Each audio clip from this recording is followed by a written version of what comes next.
تو حضرت امام حسین فرماتے ہیں یہ وہ راز ہے جو میں جیتے جی کسی کو نہیں بتاؤں گا. اللہ کی رضا تھی، اسلام کی ایک عظیم ذمہ داری تھی.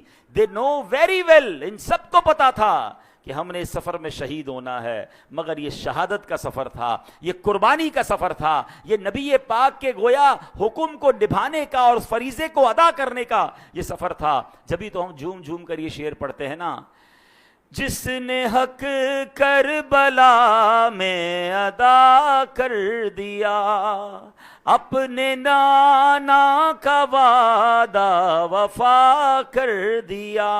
جس نے حق کربلا میں ادا کر دیا، اپنے نانا کا وعدہ وفا کر دیا. جس نے امت کی خاطر فدا کر دیا، گھر کا گھر سب سپرد خدا کر دیا. اس حسین ابن حیدر پہ لاکھوں سلام، اس حسین ابن حیدر. تو اتنی عظیم قربانی ہے یہ، اور یہ ہمیں ریئلائز بھی کرنی ہے. اچھا ایک اور چیز میں کرنا چاہتا ہوں.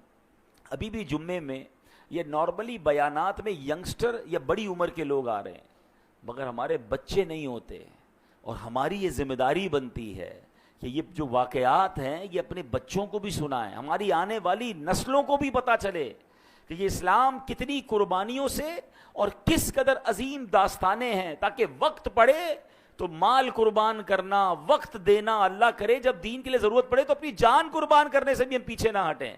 لیکن اگر پتہ ہی نہیں ہوگا، اس کی کوئی خبر ہی نہیں ہوگی، تو یہ تربیت کیسے ہوگی؟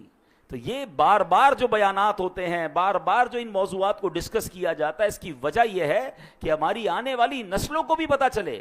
اب آپ دیکھیں نا، ہمارا تو یہ پورا کیلنڈر اگر غور کریں تو آخری مہینہ ذوالحجہ کا مہینہ تھا سال کا، اور پہلا مہینہ محرم کا مہینہ. یہ دونوں مہینے کیا درس دے رہے ہیں؟ وہ حضرت ابراہیم اور حضرت اسماعیل کی قربانی ہے، اور یہ امام حسین کی قربانی ہے. اسلام پھیلا ہی قربانی سے ہے. بلکہ میں آپ کو ایک اور عظیم بات بتاؤں کہ ان دونوں واقعات میں ایک بڑی کمال کی مناسبت بھی ہے. ہوا یہ کہ امام عالی مقام جب کربلا کی طرف تشریف لے جا رہے تھے تو راستے میں جب آپ گھوڑے پر بیٹھے تھے نا تو آپ کو ذرا تھوڑی دیر بعد اونگ آتی تھی. جب اونگ آتی تھی تو آپ بیدار ہوتے تھے، جب آنکھ کھلتی تھی تو آپ کہتے تھے انا للہ و انا الیہ راجعون والحمد للہ رب العالمین. یعنی ہم اللہ پاک کے ہیں، اسی کی طرف لوٹنا ہے، اور سب تعریفیں اللہ رب العالمین ہی کے لیے ہیں. 2-3 بار ایسا ہوا تو